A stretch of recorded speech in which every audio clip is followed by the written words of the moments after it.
Welcome back, everyone. It's rather fresh this morning, 0 degrees, just gone 8:30, but no frost predicted for the next 2 weeks, so that's good. Sunshine weather on the way, and behind us, we are busy with our next project. When we moved to the Quinta, we thought it would be a nice place for a fire pit. To have a nice lacquer plaque, but yeah, that didn't work out. When we were working the land, we soon realized that we needed a place to store all our farm equipment, and that for us was more important. So here we go.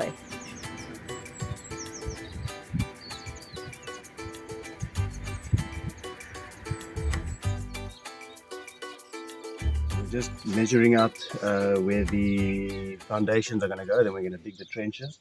We already had somebody come out and level the back there for us, because that was all, they would have taken us days to dig out by hand, I think. So yeah, we're just going to mark out where the foundation trenches are going to go, and then we're going to start digging those and lay them today and build the first 7 courses today. Woo, Steve, now we're talking. Quick.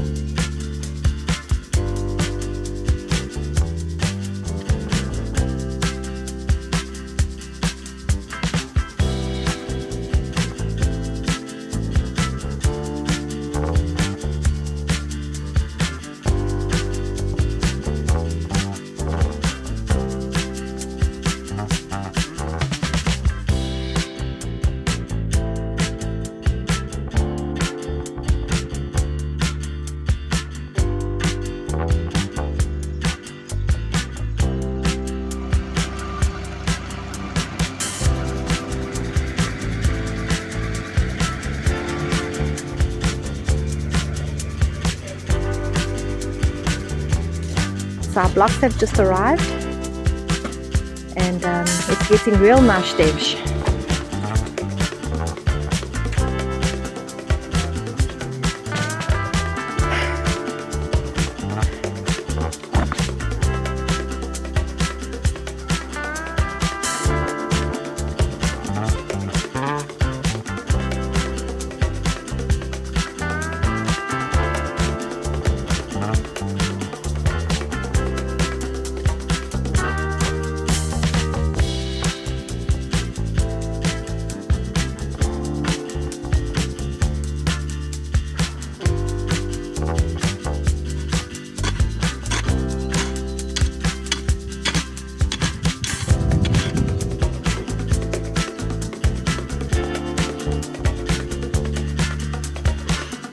Hard work, but at least we don't have to go too deep, because I think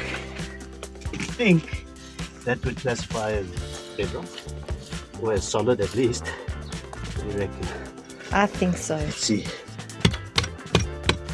Quite solid.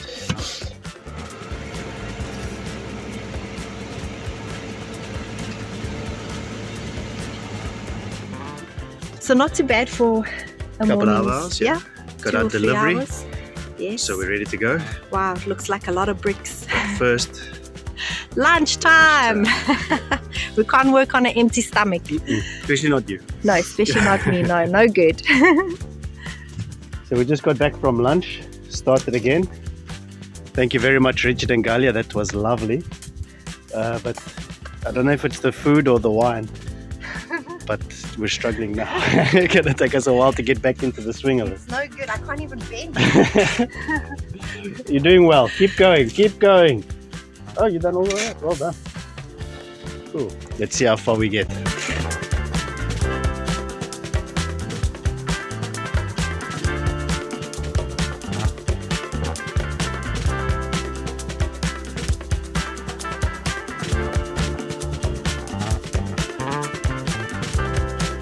So I think that's done. Yeah, we didn't too bad. It didn't do too bad. And the ground's nice and solid here, as we said earlier.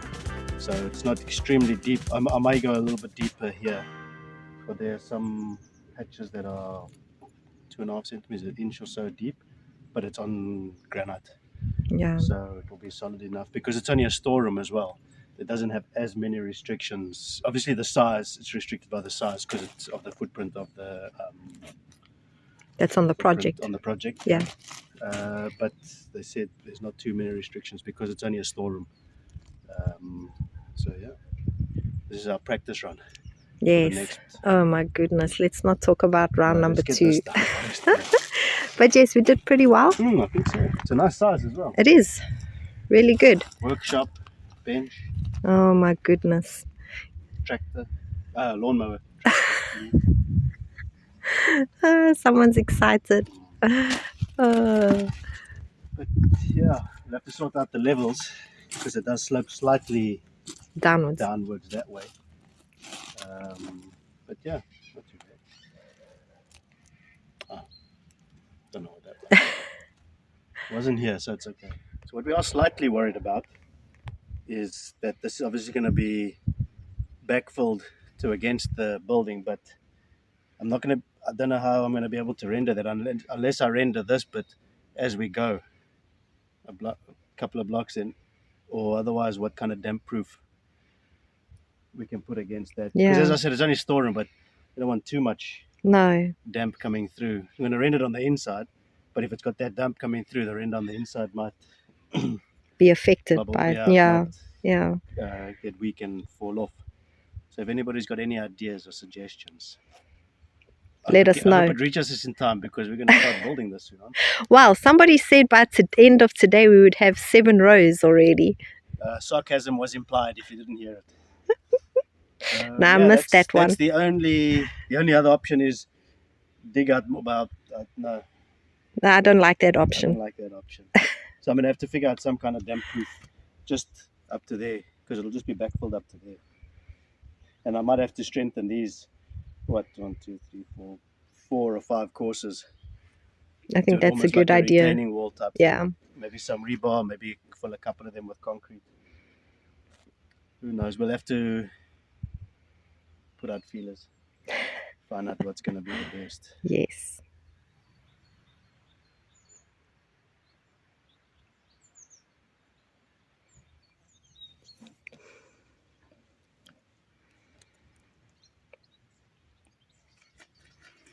So someone can't remember where he put his measuring tape and is now using my method. Is it working so far, Stev? So far. With my glasses.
These roads are terrible after the rain, but I just want to share with you, it's winter, it's 18 degrees and we're in short sleeves and Stev is wearing a shorts.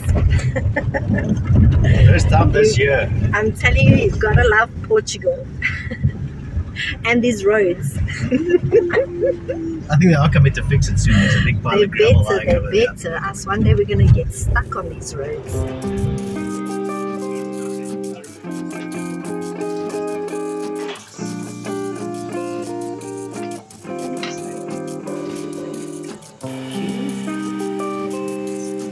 Beef barbecue sauce I prepared quite a considerably bit earlier.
like to welcome all our guests. This is the hospitality you can expect. And That's on video now. some amazing lunch.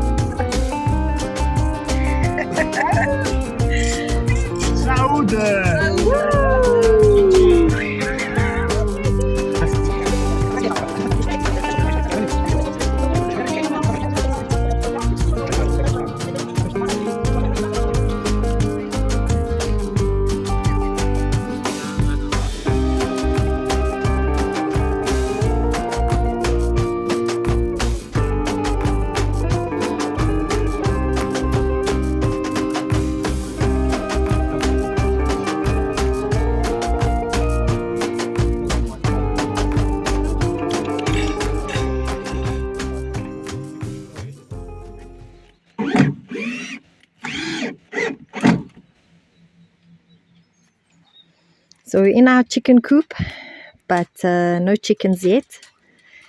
Just doing some final alterations. Still have to see what we're going to do over there to fix the fence. The opening. Yeah, just to firm up that I've fixed the opening, but just to make sure that nothing else can get in there. Yeah. But for now, we're just putting up some More roof shade. space. Yes. For winter and for summer. Shade in the winter and cover from the rain in the summer. There we Or other go. way around. Yes, other way around.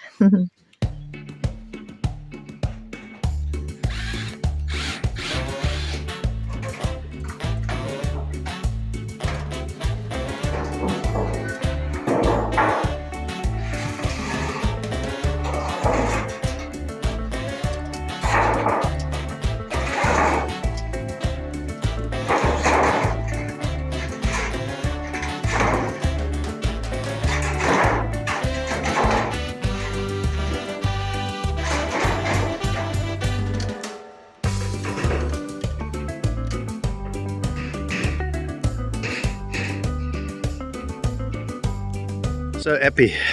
Are we ready for today? We are ready. What do we do? 3 hours. What are we doing? We have 3 hours to make some mix Mm-hmm. and fill the trenches.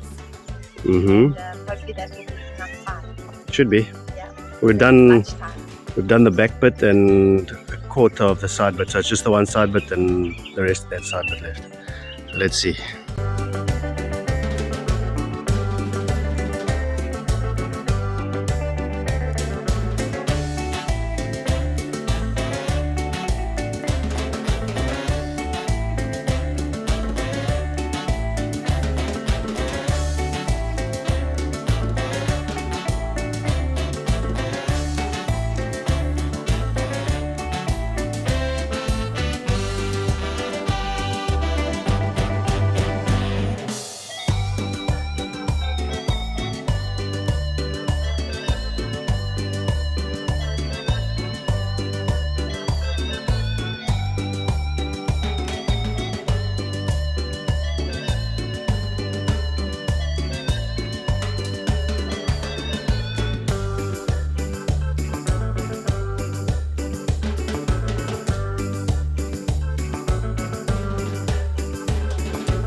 There was 14 mixes in total.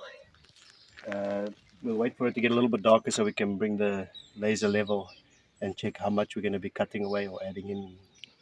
No, not adding in, no. No, adding on more cement. Oh, okay. So yeah, we'll see. Not bad for a morning's workout. Too bad. Definitely a full body workout, that's for sure. That one looks okay. This one's a little bit wonky, but Yes, this one looks very good. should be okay.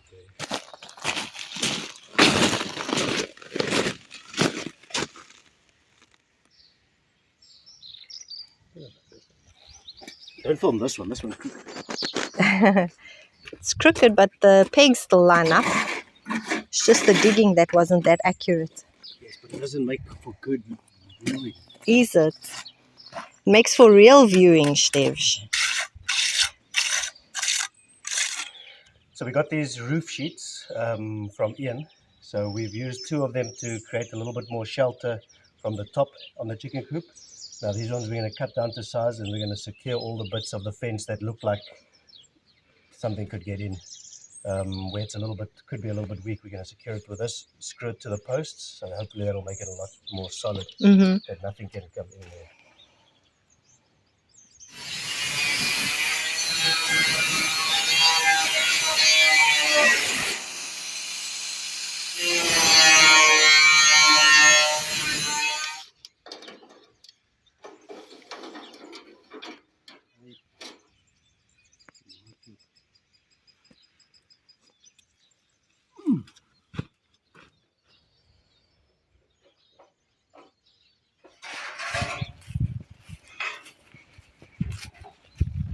When we bought our farm, it did come with an existing chicken coop, but the coop was right at the back of the house and out of sight, and decided to move it here where we can keep an eye.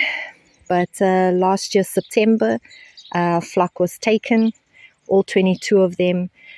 We thought it was foxes, but had evidence that it was 2 dogs.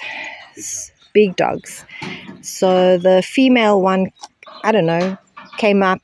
She wasn't very high. I think about up to your knee, Stevs. Yeah, sure. But the other one's bigger. And the other one obviously couldn't fit. Quite a big dog. You can see where they tried to pull the gate open. Yeah. And then they pulled this off the post, and they got in. So the little one managed to get through this little hole. And made a hole in the side of the baby enclosure, which that was only to keep babies in, so they wasn't to keep anything out. No.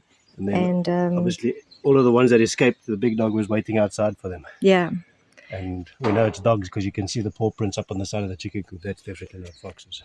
No, definitely not. And the female still came back that night, knew exactly where to go in. And yeah. So this is what we're going to do to try and prevent that from happening again. Again, our whole land is fenced. That was the first thing we did. But again, these dogs are so big, they'll end up jumping over our fence. Or digging under. That's the other thing. But we are thinking of fencing our top terrace, because we do like to free range our gallinhas. So we thought of adding fence along this terrace and all the way to the well, and then from the well down our cherry orchard on the other side, and like that they will have this whole area right to the top, cherry orchard and the top piece to free range. More than enough space. So we are excited to get chickens again, but at the same time we are both nervous because of our experience. But we're not going to let that stop us, eh, Stevs? I don't think you'll let it stop us. So what is that you were using now, Stevs? A martel. Who taught you that word? Nobody. Nobody.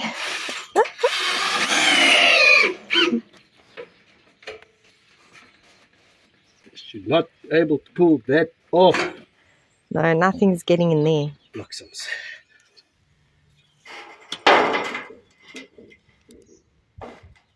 Should be able to pull. we built this chicken coop, we did dig a trench around it, and we did pour in concrete. So Stev's just struggling a little bit because now we can't get the panel in because there's concrete there.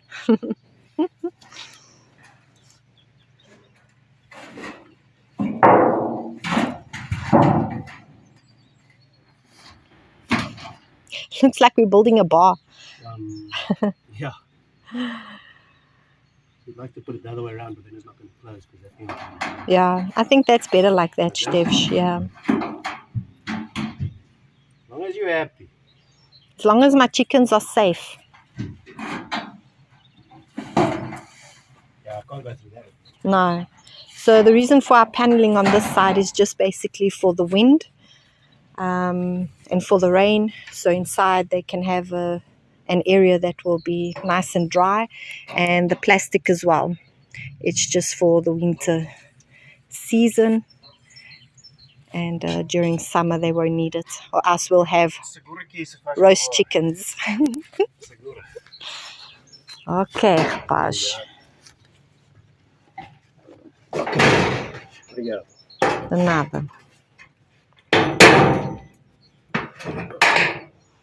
So as you can see, we started with jerseys and beanies this morning, and now we're in t-shirts. You're all lucky I haven't taken these pants off.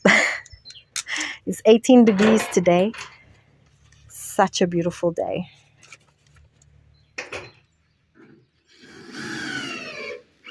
So this week's cooking segment is a bit different. We usually cook on a Sunday at the biomarket, which this is usually our setup. Yeah, this is where all our people come and sit and eat. Yes, and pretend to enjoy the food. So we've been invited to cook tonight at a small little event that's being held at the biomarket. Not sure what to expect, but we are very excited about the dish that we're preparing tonight. Yeah, we're doing something a little bit different to what we usually do at the Yes. market. So today we're doing a mushroom rice, like a risotto, but just normal rice, not the risotto rice. No bio Bio risotto. one, yeah.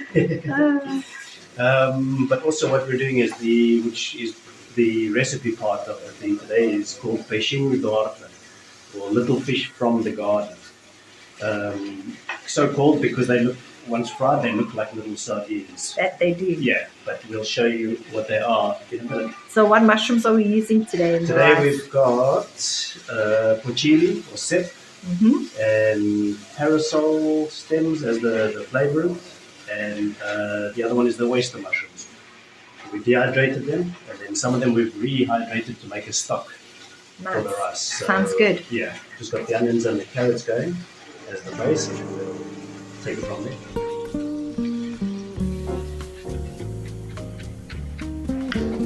So what I've added to this is parasol mushroom, the stems, dehydrated and crushed into a powder. So that's starting the base of the flavour. Doesn't even smell nice. Okay. So this is the mushroom stock we made. So it's good. It's porcini or sep mushrooms that were, as I said, were dehydrated and then rehydrated in hot water.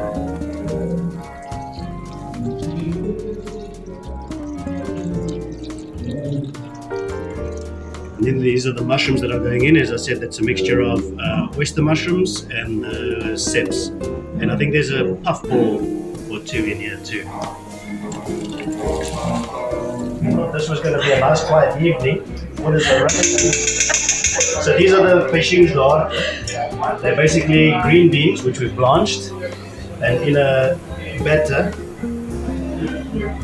These are the beans frying. See why they call them peixinhos d'horta, which means fish of the farm, because they look like little sardines frying. See, got one.